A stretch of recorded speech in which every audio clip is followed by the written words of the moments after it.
Hey everyone, welcome to another Facebook Live. I'm your host, Katie Underwood, and joining me today are known boss women, Gail Vaz-Oxlade and Victoria Ryce, authors of the brand new book, CEO of Everything. You may know Gail especially from the Slice show, Till Death Do Us Part, but her and Victoria had teamed up to write a book based on the needs of the suddenly single. So men and women, if they find themselves widowed or divorced or suddenly flying solo, this is a book about what they need to consider financially and otherwise to get them through that time. Welcome. Thanks. Thank you so much for coming.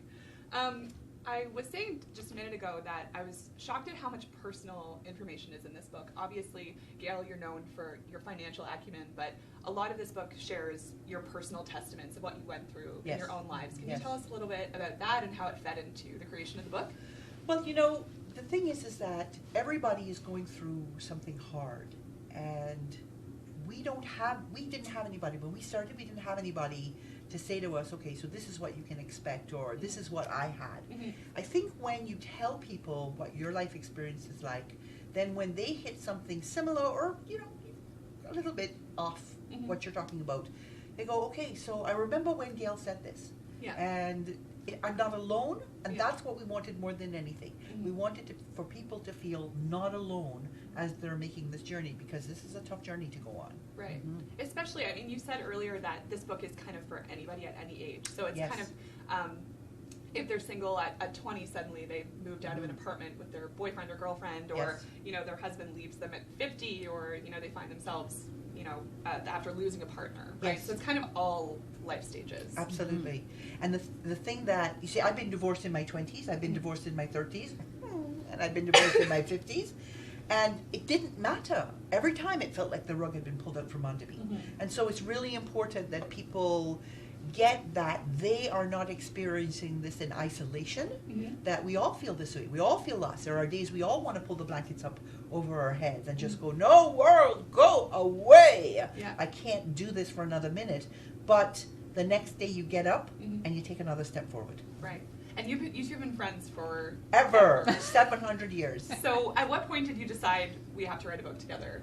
When did the tide shift that way? I had been writing on Gail's website as a guest blogger, and it was from the perspective of a woman who was widowed and of a certain age. And one of the things that happened is Gail looked at this one I had written about, CEO of Everything, and it was basically what I said to people, since I was the first one in my group who was widowed. It was what happened for me to talk to other people who found themselves in the same position. Because I would say, okay, you just got a job promotion.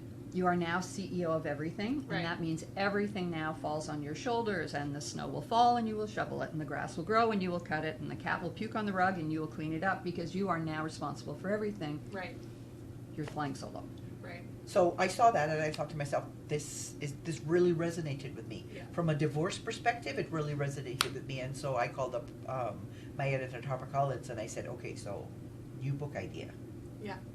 Well, the thing too that I really liked about it is that in the foreword you almost frame it as a promotion, right? You say, like, congratulations, you're now the CEO of Everything, which is, it goes directly against what the typical conversation about suddenly single is, which is like cat lady stuff, crying, because both of us have embraced it with such verve, okay?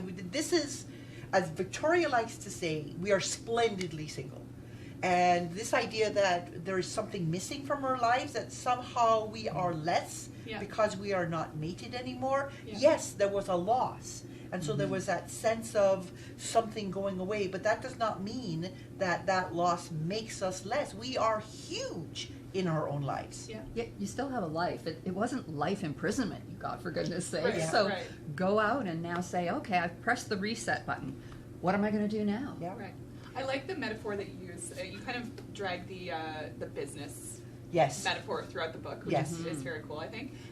But Gail, or I guess both of you, because you're co-authors, in one of the chapters you talk about the importance of having a mantra or like a mission statement in the same way that a business would have one.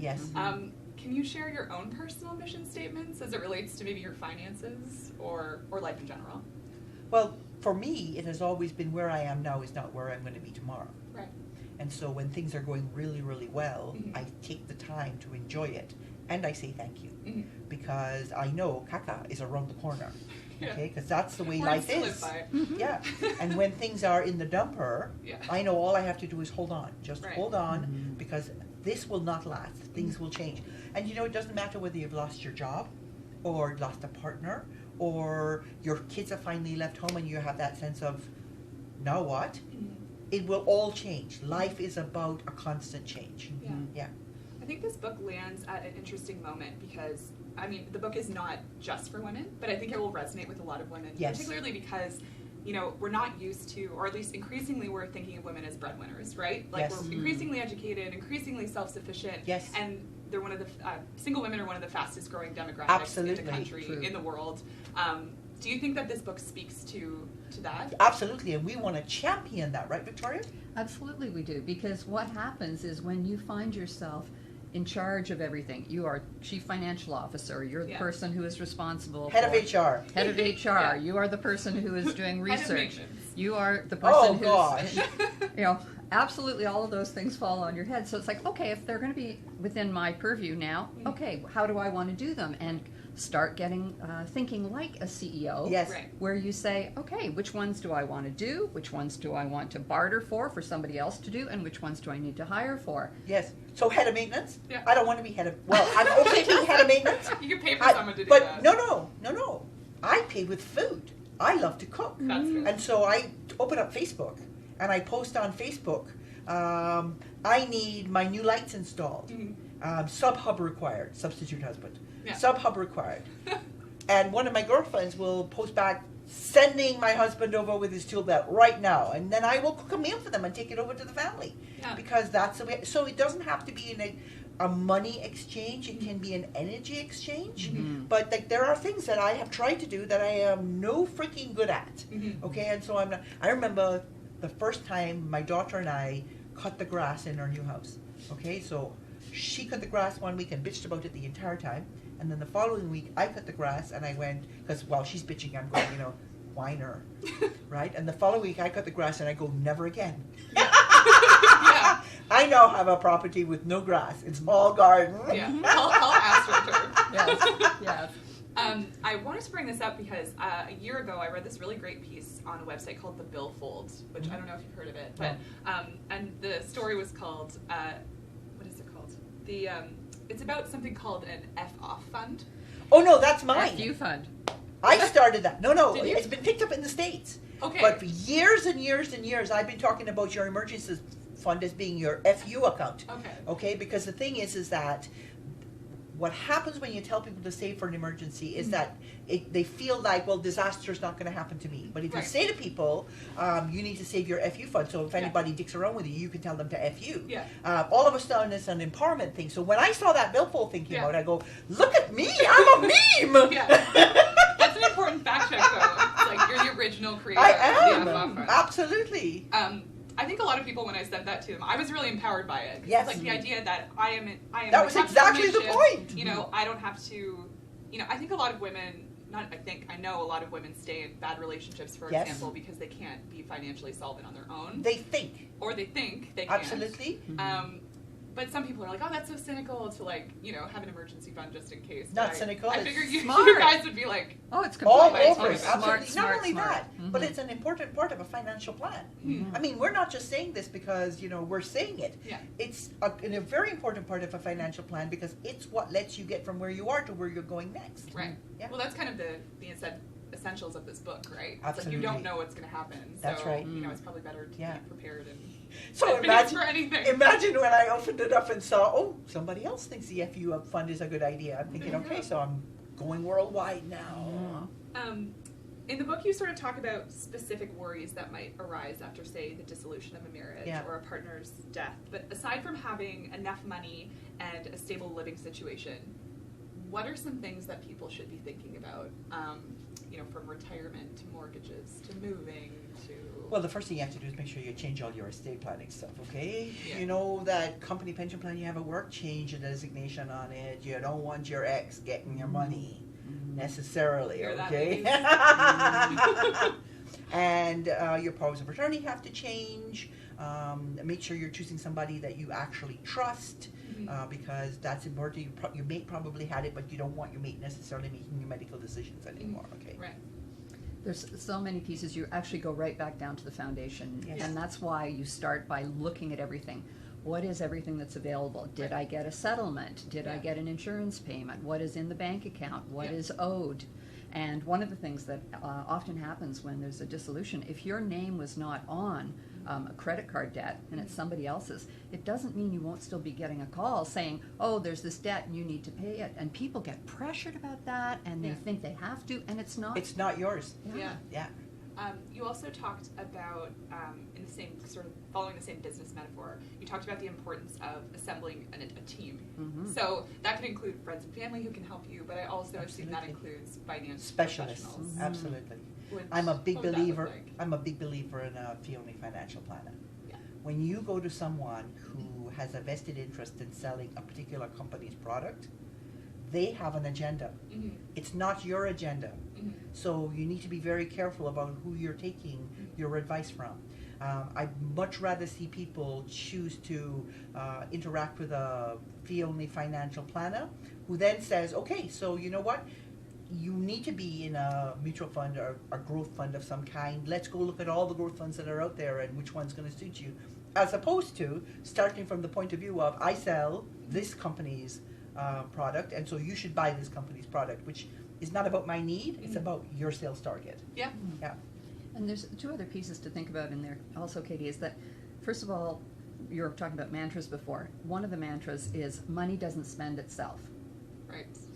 Yeah. You spend it. It feels like it does sometimes. Yes. You're not paying attention. That's right. That's right. But if money doesn't spend itself, then that means you're doing it, consciously or unconsciously. Right. So what we're hoping is people become more conscious about it. And is it your sense that money and the money management is getting more complicated as well? Right. So I like to think of it as, okay, I'm working hard for my money, and so I need to also not only turn to other people, but turn to myself and educate myself about it. Yeah. Even though it's complicated, doesn't mean you can't understand it. Yep. You're smart. Yeah. And so get started in understanding some of the pieces of it so that you're able to put together a plan that suits you. Right.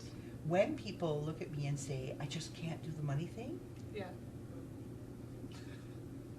okay, roll my eyes and steam coming out my ears. Do you find that that's more women? You know, No. not. No. No. I don't find it's more women. But whenever people say that to me, I say, you know, the math is grade 5 math. We're talking addition, subtraction, multiplication, and division. So you can't Too tell me hard. you can't do the math, okay? Get a calculator! And don't tell me, like, the business is for the men and the cooking is for the women. Really? Have we not passed that yet? Yeah. So I can cook and do math, Yeah. right? So when people come to me and they say, you know, I just don't have a brain for this, I say, that's because you're stupid. You want me to tell you you're stupid? And I go, well, then don't say stupid things, okay? Yeah. Everybody has the ability to do this. Mhm. You may not know how, Mhm. in which case you go get a good book. Don't buy American books. All the rules are different in American books, okay? Right. So don't start with an American book. If you're a Canadian, you start with Canadian material. Mhm. You get a good book, you work your way through it. If you read a little bit and then you get tired, you stop, you take a breath. So when I wrote Debt Free Forever, I wrote a couple of chapters and then I said, okay, now go away. Mhm. Take a break. Yeah. Because it's enough for today. Yeah. Because that's the other thing, is people let themselves become overwhelmed. And then they say, oh, it's too hard. Well, you know, if you do it too much, Mhm. it will become overwhelming. So you Yeah. need to break it down into small, manageable pieces that you can digest easily and do it that way. Because most things are hard the first time you do them. Oh, That's fair. You know, you when I took up knitting, I must have pulled out my knitting like 37 times Yeah. the first 2 rows, okay? Everything's hard the first time you do it. I feel like I have to relearn walking on ice basically every day in the winter. Right? So, yeah. Okay, look at the Canadians driving in the winter. We have to learn every winter. Exactly. Yeah. I assume there would also be specific generational challenges. So, like at different stages of life, you know, Yes. if you break up with someone and you're 25, dividing assets might just be like returning someone's old gross sweater, right? Whereas when you're 85, if your husband dies and you've Yes. never been in charge of the money, Yes. you know, the Very first thing that you challenging. think about would be different. So, Yes. is there kind of generic advice for everyone across life stages about the first thing that they can think about doing?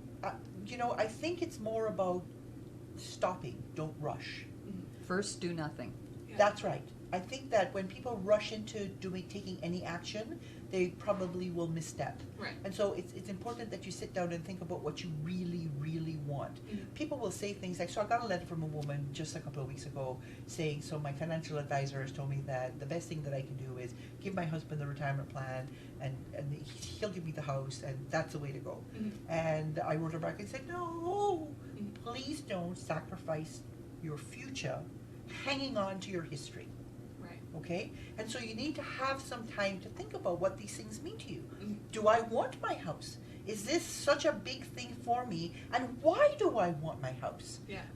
And it doesn't matter whether you are divorcing or widowed, you are going to have to make a decision about where you're going to live. Right. Because your life has changed. Yeah. Am I going to keep living where I'm living now, or am I going to live somewhere else? Mm-hmm. Am I going to live in the same town I'm living in now, or am I going to move across the country? Yeah. You know, this is your opportunity to experience things that you may only have ever dreamed of. Mm-hmm. So take some time to think about it. Don't rush. Yeah. Yeah. Last night, a mother and daughter came up to me, and the daughter was saying, you know, we've been trying to tell my mother to get into a condo, and she says, this is my mother, and I go, hello, and I've been trying to tell my mother to get into a condo, you know, the house is big now, my dad's gone, and I just turn right to the mother and say, can you afford to live there? Mm-hmm. And she said, yes, and I said, your decision. Yeah. Yeah. That was not what the daughter was expecting. No. Because the thing She's is, like, thanks for nothing. yeah. Because the thing is that, you know, and we will allow people in our lives to pressure us into taking action. I mean, as singles, there is a constant pressure to mate. Mm-hmm. It's like all the couple, as Victoria likes to say, you always hear people talk about being happily married, but nobody ever refers to people who are single as being happily single. Agreed. I am happily single. Okay, I am. I'm not, but I identify with that. Okay, but I am so done. Like, I've been married 3 times. It's enough. All right? And perhaps the biggest surprise to me going through this whole process this last time was just how content I am knowing when I put the piece of pie in the fridge at night, when I get up the next morning, the pie's still gonna be there. Okay? Nobody's gonna eat my pie. Yep. I wanted to play a game of word association with you because I know, Gail, I follow you on Twitter, and I have to say, as long as you're prepared for the swear words, okay? We're totally prepared for that. Okay. We did a Facebook Live on Tuesday. It was just like, the F-bombs were flying. I was like, I'm so fired. F-bomb being fired. Okay, so I'm going to rhyme off a phrase here. Okay. That is sometimes money related, and you guys have to just let me know the first thought that comes into your head. Sure. Okay, starting with joint bank accounts. I hate them. The only time a joint bank account is a good idea is when you both put money in for joint expenses proportionate to your income. Right. And then you draw it down to 0 every month. Mm-hmm. But if you're storing money in a joint bank account, you're dumber than a sack of hammers. Yeah. Because somebody else is going to empty it. Yeah. Out the money Same. goes, and there's nothing you can do about it. That's because right. it was joint, and you can't say, well, I didn't mean for that to happen. Mm-hmm.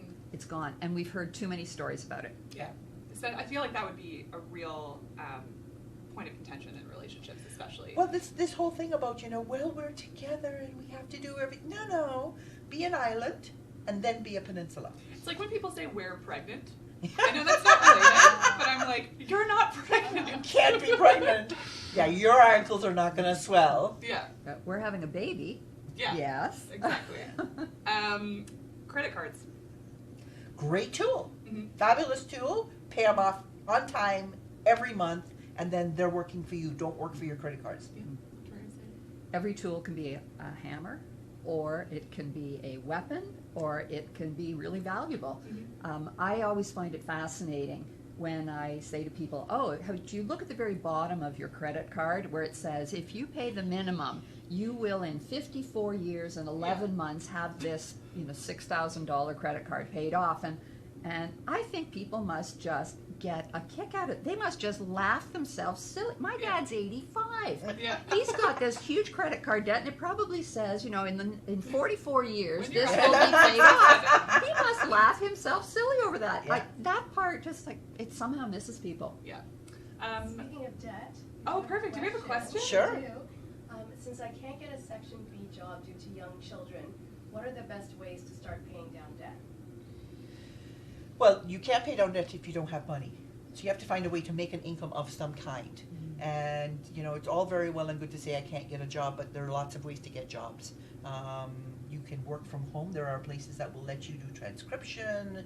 There are places that will let you do ordering pizzas. So you've got to get creative. You've got to find the job that will get you the money, because you can't pay down debt without money. There's loads of call center-y kind of jobs that Yeah. often you can do from home Yes. now as well, which Yes. is interesting. Also, even, I'm not the financial expert here. I'm like, actually, my advice. But I mean, I worked as a freelance writer for a time too. Yes. So like, increasingly jobs are becoming not outsourced but freelance. There's Totally. many more Absolutely. opportunities to kind of be your own boss. Yes, Right? and you So- know, even if it comes down to having somebody else leave their child in your care Yeah. for some of the hours of every day, and you get paid for that, Yeah. that's an option as well. Yeah. Retail therapy for another. Oh, Or an please, association. don't even I feel like start people me. might want to engage in some retail therapy if they go through sort of a big life They event. might You're want right. to, absolutely, You're The right. whole because idea when of you shop, self-care. well, no, that is not self-care. I was like, I don't even want to say Did self-care. you sneak that You're in? gonna karate chop me. Okay, what that is when you go shopping, you release endorphins that make you feel better. And so if you start to use shopping as your way of feeling better, you're going to end up with a huge debt hangover at the end of all of it. Mhm. But there's nothing stopping you from window shopping. So feel free to pile all the crap in the shopping cart and then leave it and walk out of the store. I feel like Pinterest is also a good alternative to this because sometimes I feel Oh, like I truly. own all the things on my Pinterest On your when I Pinterest. don't. Ah. But Yeah. it's not the same. I love Pinterest. Me too. Because one of the challenges, and this is perhaps what people don't think about at the time retail therapy is in process, is that when you go into debt, Mhm. you are actually borrowing from your future self. You are borrowing money you haven't yet made. Yeah. And so what you've done is you've just put your future self at a disadvantage. Yes. Because stealing. I felt that one. Yeah. Yeah, but you're It's like, stealing I'm from your- stealing from You're future stealing me. from Yes. your future self. Yeah. And that's one of the real challenges, is if people perhaps thought about it in those ways. And also what happens is you think a quick fix, like the happy endorphins that Gail's talking about, the quick fix, but after you're doing so many of those little quick fixes, you realize you're in trouble. Yeah. Gail's perfect solution is the credit card condom. Absolutely. You slip your credit card into a condom, you take a picture and put on the front of the condom of what it is you really, really want, and then every time you go to use the card, you have to weigh what you're going to buy against what you say you really, really want, so that you're always making a choice. Yeah, do I want a down payment? Do I want this A trip, whatever? a Yeah. Do I travel, want this trip to Grand or do Canyon? I want those do I want shoes? this? Mhm. I Right? assume you caution against using the lubricated one. You make your own. Okay, so Yeah. the other thing is to that. Note the time. Fired again. No, the other thing about this is anticipation is really important, and anticipation can release those endorphins as well. And so we all know that when you go on a vacation, when you get home, the vacation's gone. It's like nothing. But if you spend 12 months planning your vacation and saving the money for the vacation, it's like you have been on that vacation for those 12 months, and the anticipation is fantastic. So I tell people all the time, embrace the anticipation. Gail's often said this to me. She says, look, it's about that pleasure, the Yeah. pleasure of delayed gratification, where Yeah. you're thinking, oh, I'm going there. Yeah. I'm going there. I'm telling my friends I'm going Who there. says money isn't sexy? Oh. Yeah, exactly. Look at this. Yeah, Early retirement. I did it. Yeah. Yeah. So there are people out there that will say, well, I can never afford to retire. The thing you have to be very careful about that is that you may not have a choice. Yeah. Okay, you might get kicked out. You might get kicked out by your job. You might get kicked out by your health. So you just don't know what's going to happen. I think everybody should plan for early retirement and then decide when they get there whether they want to take it or not. I have to tell you, there is nothing I love more than being retired right now. I said to my daughter the other day, so is it really bad that I still love doing nothing 2 years later? And it's true. You know, now I have time to paint. I write, but I write for me. Yeah. I garden like a freak. I love to cook. And I have all this time to spend, you know, engaging with new ideas, and my creativity has gone way, way up because I'm not on the treadmill anymore. Right. And writing books. And writing books. How about you, Victoria? What are your thoughts on early retirement? For people who've planned for it, and through planning, maybe luck involved there in some cases, but I think that one of the things that is so interesting is that if you are going to be retiring early, you plan for it, because otherwise you end up with a space and you're not really sure what What to do with it. Right. Yeah. So why? Tell her about the people that don't have any money to last 5 years. Oh, this The recent sad people? this recent study Wait. just came out, Oh, no. and so people aged 55 to 64, which is my demographic, that only 18 people out of 100 have enough money to last 5 years. Right? So 82 That's people. the face. Yeah, that's the I feel face. ill. Yeah, 82 Okay. people who are already that close to retirement Yeah. don't have enough money to last 5 years. So So they're- don't do this. so plan for Don't it. steal from your future self. Don't steal That's from your right. future self. No.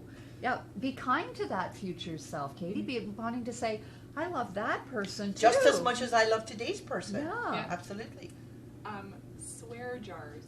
Oh, you have 2 questions. Yes. Yeah. Okay, let's go to Should we those go to people. the audience questions? From Rachel, Gail, and Victoria, do you recommend taking CPP early? Okay, so we We just get had at this this a discussion, lot. okay? And Victoria likes the idea of taking it early, and I like the idea of waiting. Because if you think you're going to last longer than 74 years, waiting is going to give you more money in the long term. And I can't think of anything more horrible than getting old, which we're going to do, potentially getting sick, which we have no control over, and being poor. And so if you delay your taking of CPP, but everybody has to make the decision for themselves. And what a lot of people don't realize is you can actually call CPP and get them to run the numbers for you on an individual basis. So you should absolutely do that. What would I them get to at run 60? the numbers. What would I get at 62? What would I get at 65? Because the other thing a lot of people don't realize is that if you delay taking your CPP but you're not working, that can also reduce the amount of CPP you get. So you need to actually get them to run the numbers for you just to see where you stand. Okay. What's the other one? From Sarah Bosveld, our very own. She says, I know you're aggressive on paying down debt, but what do you make of saving for, say, a vacation and that kind of thing while you still have debt? No. Anything else When- to add? Yeah. when you went Next in, question. when you went into debt, you bought things you couldn't yet afford using money you hadn't yet earned. You don't get cut any slack on getting that consumer debt paid off. Different from a mortgage, okay? When it comes to consumer debt, that has to be your priority, because if the caca hits the fan and you still have that consumer debt, it will be like you have been wrapped in, what are those things they put you in when you're crazy? Straight jacket? Yeah, and dumped in the ocean. You will drown. They're not an option. Yeah. Mhm. So no vacations, no shoes, Sarah no says, lattes. "Damn it." No, Yeah. I say there are 2 vacations you're allowed to have. There's your staycation, That's and true. there's your Porta Backyarda. And both of them are excellent options. I don't There's think that's so what many she good had in ones mind, today. You were asking about swear jars, please. Yeah, okay. Word association, swear jars. So when I was, my little one was about 2.5 or 3 years old, she brought the swear jar to me and handed it to me and said, so you're going to have to pay me 50 cents every time you say the S word, and a She had dollar your every number. time you say the F word. And I said, okay, so here's $20. I said, let me know when I've run out. And she still hasn't let me know, because at the time she couldn't do the math. I was gonna say, is she like prepared for early retirement? at this However, point? she did I've read come- your Twitter. She did come home at 2.5 to tell me that she went to the museum with her dad, and when she got there, Tyrannosaurus Rex scared the S out of her. But she said the whole word. That's good. Can I say the whole word? Yeah. Okay, go ahead. yeah. She said, 2.5 years old. She said, but you know what, Mommy? Tyrannosaurus Rex scared the shit out of me. And I thought, appropriate. Yeah. Yeah, would. contextually appropriate. It would. I have. What's our time? It is 12:28. Amazing. I'm going to throw in some more questions here from the mailbag, because they came in earlier this week. This is actually pertains to CEO of everything quite nicely. Sarah says, my ex and I cannot agree on child support, and I am seriously in the hole. Help. Well, there are child support tables, so that's not even supposed to be an issue. Okay. Okay, you're supposed to go to the child support tables if you're, so that's it, that's the answer. Mm-hmm. Because there's legislated amounts that you're supposed to pay per child. Mhm. Now, there may be need above and beyond that you have to negotiate, but at the very basic, there is a table that you use. One thing that I wanted to ask about, because I actually had the money talk with my partner last night. Yes. It was awkward, but I Yes. did it, so Yes. yay me. What prompted it?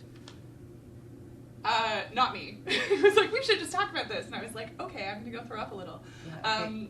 But this is something that, Gail, especially you talk about a lot, how bad people are at that. And I feel like reading this book, if people had that conversation initially, they wouldn't be in the bad position that they might find themselves. I totally agree. Find themselves. Okay, so tell me why you wanted to throw up. What was it about it that you wanted to throw up? Because you now have to fess up to the crap that you've been doing? No, I think the thing is, this is like full on. I should just lie down on the Lie couch. down, therapy. I mean, I think for me, there's a bit of income disparity. Yes. And Are you doing it proportionate to your incomes? Are you sharing expenses proportionate to income? We're not actually sharing Expenses. stuff yet. Okay. But basically, it came down to, I think, revealing the dollar amount, which is Yes. anxiety provoking for a lot of people. Okay. And also, See, and this should not be, okay? I know Because it's, how much I make says nothing about who I am. yeah. Because there are people out there who make $300,000 a year and are ass wipes. All right? And then there's the guy who is working as a child and youth care worker in a school, taking care of an autistic kid in a classroom, Yeah. who makes $28,000 or $32,000 a year, Very true. and that person offers so much value. That is such a good person. Mhm. And so when people say, that how much you make has anything to do with who you are as a person, again, right? Yeah. Just want to bring out the fist. Yeah. Because really, judge me by the life I live. Mhm. The kind of car I drive makes no difference. The shoes I wear make no difference. The house I live in makes no difference. What I do to contribute to my community and how I express my love for the people in my community, that is what I want you to judge me by. Absolutely. Yeah. I think too, because I'm also a millennial, so I think we have that kind of anxiety about where I should be Yes. in my life as Yes. opposed to where I am, because the economy and the Yes. jobs and the boomers. But and you know, whatever. No offense, boomers. Wherever you are but it- now, you should be enjoying it to the max, because the next place you're going to be may be for shite. In which case you will look, and I'll give you the example, okay? I remember after I had Alex, I was about 180 pounds, Mhm. and I thought I was fat. Mhm. Man, I would go back there today. Okay, so relatively speaking, Yeah. right? So wherever you are now, enjoy it Mhm. with all the joy. Embrace it. It is yours, and you should be having a great time. I bought this very expensive coffee, so I'm enjoying my life that way. And if you can afford it, Yeah. and if you really like it, It's your It's money. yours, You it's can your do money. anything you want with money it. doesn't spend itself, you do, but you get to be the decision maker. Absolutely. That's true. After my last separation, I went into an austerity mode because I blew through my whole emergency fund, okay? So I went into this austerity mode, and I didn't spend any money because I was trying to rebuild my emergency fund. Mhm. I actually had to go into my budget and put in a line called pleasures Mm-hmm. to make myself learn how to spend my money and enjoy it again. Yeah. And that will happen. You'll spend some time spending money, and then you have to deduct some extra money out of your account and put yourself on an austerity program Yeah. to get back to normal, Mhm. because we swing. This is normal. Yeah. And so what you're always doing is being conscious of where you are in the swing, Mhm. so that you can counter wherever the swing is. Yeah. I mean, to that point, I think, circling back to the book, when you've gone through kind of a traumatic life event, whether it's a divorce or being widowed or breaking up with a partner, I feel like most people can't find joy in money or feel like there are a lot of roadblocks to that, Yes. especially because money becomes such a pressing concern for Yes. them. Are there ways to still enjoy But you see- money and embrace your money situation when you've gone through something like that? Okay, you want to go ahead with this? You go ahead, sweetie. Okay, so the thing is that the money itself is only a tool. Mhm. It's not the money, it's what the money gets you. Right. And so if you love fresh flowers, so in the spring I love fresh flowers. Okay, before the garden is open, I buy myself tulips every week when I'm at the grocery store. So, I'll drop an extra $15 to buy myself tulips. $15 not a lot of money, but the pleasure those tulips give me every time I walk by them gets me through those early days of spring before I can get my hands into the garden. So it's not like you're spending a lot of money to have pleasures. So, don't buy the most expensive of whatever it is, but whatever you do, make sure you're enjoying every single minute of it. Don't rush through your food. Take your time and eat it so that you enjoy it. Don't rush through the book that you're reading. Take your time and read it so that you're enjoying it. Spend a little extra time because the time is free. The It's also, in my opinion, it's just that wonderful thing of when you do find yourself suddenly single, you're pressing this reset button and saying, okay, what's important to me? It gives you a chance to do some of that. And I'm always fascinated when people say, oh, well, they want to talk with other people and they want to be real, but they don't want to have difficult conversations like you were just talking about. Right. Well, how can you be real if you're not having Yes. some of these difficult Right. conversations? And can I ask you, was it like just difficult for the first 10 seconds and then you kind of got into the flow of it? It was like difficult for like 20 minutes, but Okay. I'm a weenie, so that's probably why. But what happened is you did it. Yeah. And all of us, you know, The next one won't be as hard. the next one won't be as hard because The everything, next one. everything when we do yeah. Well, the thing is that if you are smart, Yeah. if this relationship is important and you are smart, Mhm. you will initiate the next one, Hmm. so that your mate does not think that you are a scaredy cat. Mhm. That's true. Yeah. Right? Counseling's free, by the way. I know, I was just going to say, I feel like I have 2 fairy godmothers all of a sudden. I think that's all the time we have, unfortunately. She's bolting now. Just get me out of here. Bye. No, I There's no actually. escape. Yeah, there's no escape. I'm like, bye. CEO of Everything is on sale now where fine books are sold. Gail, Victoria, thank you so much Our for pleasure. coming by. Come back anytime. You Thanks. really mean that? Yes. Thank you. Thank you. Bye, everybody.